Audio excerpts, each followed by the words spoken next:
After downing 99 pumpkin lattes in a row, a woman's face underwent a horrifying transformation. A car pulled slowly into the corner coffee shop. The woman ordered a single pumpkin latte, drank it eagerly, and drove off.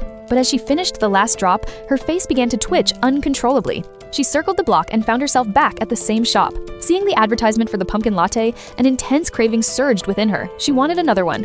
She ordered 2 more lattes on the spot and drank them frantically. The barista watched in stunned silence, too afraid to ask questions. The woman drove away while drinking, but before the barista could even breathe a sigh of relief, her car reappeared in the queue. Stuck behind a slow-moving vehicle, she grew increasingly agitated. Even stranger, green liquid began to ooze from her skin. When the car ahead finally moved, she sped back to the coffee shop. Desperate to get her fix, she rammed her car into the customer ahead of her in line, disregarding everyone's safety just to reach the window and snatch the coffee from the barista's hand. However, after taking a single sip, she violently spat it all out. Furious, she demanded to know why she hadn't been given a pumpkin latte. Terrified by her twisted, grotesque face, the barista apologized profusely and quickly handed her a fresh pumpkin latte. The woman gulped it down greedily before finally driving off, satisfied. Not long after, she returned to the shop. This time, her entire head had turned into a pumpkin. Realizing she had no mouth, she grabbed a knife, carved a mouth onto her face, and proceeded to order more coffee. But when she reached for the cup, she realized she couldn't see, so she carved a pair of eyes for herself as well. Moments later, she appeared at the coffee shop again. By now, she had completely transformed into a pumpkin monster. She reached out for a pumpkin latte, but the barista recoiled in terror. She snatched the cup and downed the latte in one go. That was the last cup she ever drank. Her car lost control, crashed, and burst into flames. Shortly after, another woman walked into the coffee shop and calmly said to the barista, "1 pumpkin coffee, please."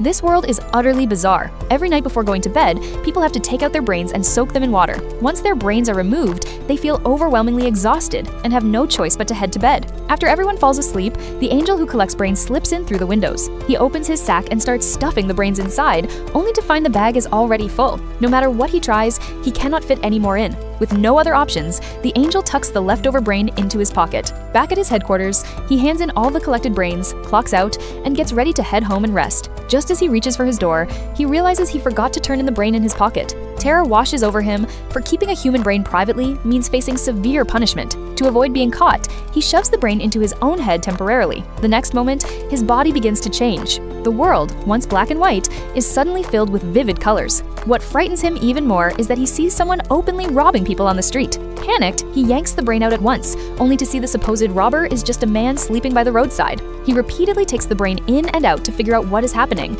until he screams in terror, tosses the brain aside, and dashes back to his room. Yet discarding the brain does no good, for the human consciousness has already merged with his body. Desperate, he grabs a toilet brush and scrambles to clean his mind. Just then, a person walks out of the kitchen, but to the angel's eyes, the figure is gripping a knife with a menacing look. Frightened out of his wits, he runs toward the city center, where his vision keeps flickering between reality and an illusory world. Suddenly, he collides head-on with a young woman, who stares at him in shock. The angel reaches out to help her up, but a car speeds straight toward them. At the critical moment, he shoves the girl out of harm's way. When she regains her senses, she sees his right hand has fallen off. The girl is petrified by the sight. The angel picks up his severed hand, waves at her, and vanishes in an instant. Sitting on a rooftop, he reflects on everything that has happened. In a flash, he sees through the whole scheme. God collects people's brains every day so that humans will forget the ugly truths of this world. He makes up his mind to take back the brain. He chooses to face both good and evil in the real world head-on, rather than living in a false paradise of illusion.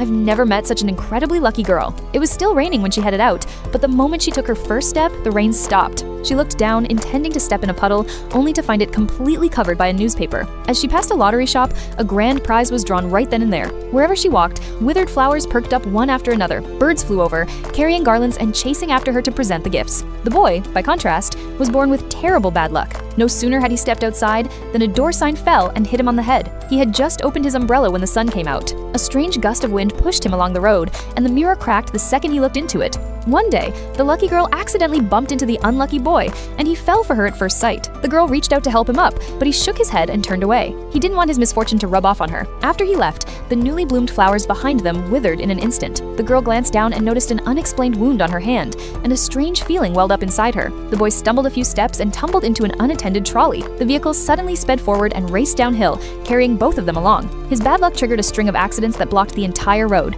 yet the girl felt no fear at all and firmly steered the trolley. Then, luck struck out of nowhere. The hood of a car popped open right in front of them, acting like a perfect skateboard and clearing a path ahead. They rushed into a dark tunnel where car lights flickered on. The girl maneuvered the trolley, narrowly passing every vehicle with millimeter-perfect distance, and neither of them got hurt. But their run of bad luck was far from over. They entered Piano Street, and a piano plummeted from above, sending them flying into the air. The girl held his hand tightly, and they landed safely. They ran and leaped across the floating piano as if dancing in a dream, before landing back in the trolley, which turned into a real-life roller coaster. They enjoyed the wild ride thoroughly, unaware that danger loomed ahead. The trolley raced off a cliff and plunged toward the sea. At the critical moment, the boys spotted an umbrella inside. He struggled to open it, yet the fierce wind nearly tore the canopy apart. He held out his hand and the girl grasped it firmly. The instant their hands touched, the umbrella transformed into a parachute, lowering them gently to the bottom of a bridge. Before they could catch their breath, another surprise fell from the sky, a double-ended couple ice cream. True to form, the girl got the intact end, while the boy ended up with the broken one. They both broke into laughter,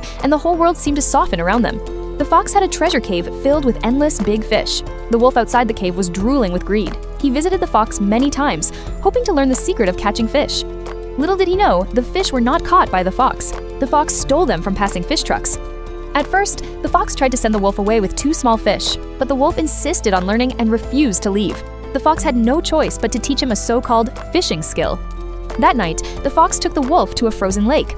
He told the wolf to dig a hole in the ice and put his tail into it. Keep still if it feels light, and pull it out when it feels heavy. The naive wolf believed him. He waited in the cold wind all night. Near dawn, his tail felt heavy.